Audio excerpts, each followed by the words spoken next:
Só que há uma grande diferença entre ter pecado e viver em pecado. Ter pecado é o que nós temos, é surto de ira, inveja, como eu falei do jovem rico aqui domingo. Quem nunca? Quem nunca? Mas em 1 João 3,9, João vai dizer assim: aquele que é nascido de Deus não peca habitualmente, pois a semente de Deus permanece nele e não pode continuar pecando, porque é nascido de Deus. Aquele que é nascido de Deus, na versão revista atualizada, vai dizer: aquele que é nascido de Deus não permanece na prática do pecado. Então, há uma grande diferença entre pecar e permanecer de forma habitual na prática do pecado. O que seria, por exemplo, um exemplo de viver na prática do pecado? O casal mora junto, não é casado e não quer casar. Não, vai ficar assim mesmo. Para a gente isso aqui está ótimo. Não, casa, não. Uma vez tinha um casal na nossa igreja que, depois de muito tempo, a gente falou: fulano, vocês precisam casar.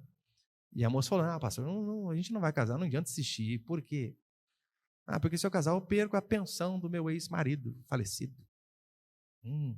Aí piorou as coisas, né? Além de viver em pecado, é o morto que está sustentando a casa de vocês? O defunto que sustenta vocês?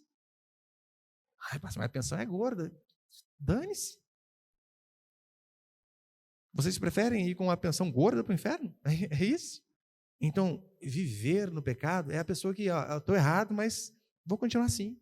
É a pessoa que, uma coisa, eu durante esses anos já conversei com várias pessoas, por exemplo, com tendências homossexuais. Uma coisa é a pessoa ter tendência, a pessoa ser tentada em relação a isso. Outra coisa é a pessoa dizer assim: não, eu sou gay, Deus me fez assim e eu vou ser membro da igreja assim. É outra coisa totalmente diferente. O cara acha que é normal ter um caso extraconjugal, a família B. Absurdo, claro que é um absurdo. O sinal de um verdadeiro arrependimento que nós vemos aqui é a mudança. E essa mudança, deixa bem claro, ela não acontece apenas uma vez, ela acontece constantemente em nossas vidas. Acho que foi na pregação passada que eu falei da primeira tese de Lutero, quando ele colocou lá na porta do castelo de Wittenberg, lembra? O arrependimento é um estado constante na vida do cristão. Ou seja, nós vivemos de arrependimento. Minha esposa contava para mim a semana passada, atrasada, não lembro. Irmã, está vindo para a nossa igreja há pouco tempo, foi tirar férias lá, e depois de vir à igreja, de ouvir as pregações e um monte de coisa, falou: Raquel, eu não consegui colocar biquíni de jeito nenhum. Falei: glória a Deus, aleluia.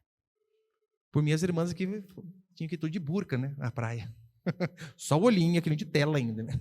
Jonathan Edwards, quando ele pregou o seu famoso sermão, Pecadores nas mãos de um Deus irado, dá até um nome do sermão, dá medo na gente, não dá? Pecadores nas mãos de um Deus irado. Uma vez eu fiz uma paráfrase, né? Eu fiz um artigo chamado Deus nas mãos de pecadores irados, que hoje em dia esta é a vibe.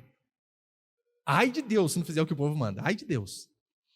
E alguns relatos históricos vão dizer que quando ele pregou esse sermão, Pecadores nas mãos de um Deus irado, as pessoas sentiam tanto pavor que elas pensavam que o chão ia se abrir e elas seriam tragadas. O temor que essas pessoas tinham. O rico, eu preguei domingo? O jovem rico, ele perdeu a oportunidade porque ele achava que seus méritos, as suas obras, seriam capazes de o salvar. E não foram. É necessário confessar o pecado, confessar que se é pecador, e é necessário andar em arrependimento. Isso é fundamental. Não pode haver, uma cisão, uma separação entre aquilo que nós falamos e a vida que vivemos.